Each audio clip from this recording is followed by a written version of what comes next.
right, it's estimated that 500 to 1,000 slave ships crashed at the height of the transatlantic trade. And with it, the lives of more than 1 million people were lost. Yeah, and over the last few years, however, divers have been exploring those shipwrecks in hopes of salvaging the stories of those lost at sea. Tara Roberts is used to circumnavigating the globe, albeit usually in a wetsuit. I was one of those nerdy kids that wanted to be an adventurer. When you dive, it's a completely different world.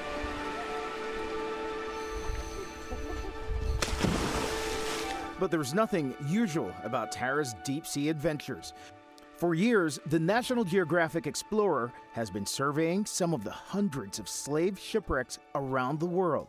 There were almost, when estimated, 1.8 million Africans who were lost in the Atlantic. Tara describes her discoveries in her new memoir called Written in the Water. So right now, we are going to measure this area here. Most of the wooden ships have long deteriorated over the hundreds of years, but left behind artifacts like chains, anchors, and shackles.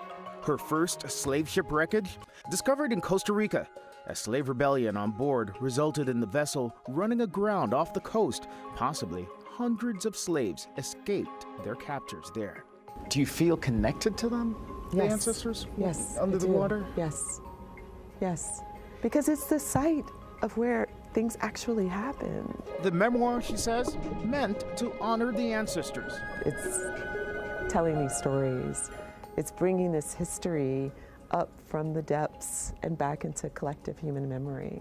Important lessons from the past with poignant relevance to today. That was a traumatic moment in history, but we are still here. This trailblazer taking a deep dive into history.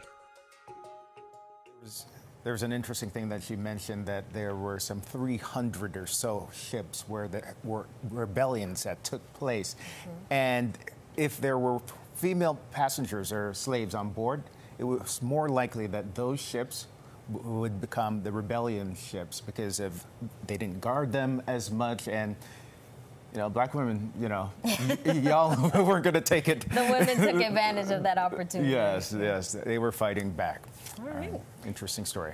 And with that, let's turn to the Fix 11 News at 6.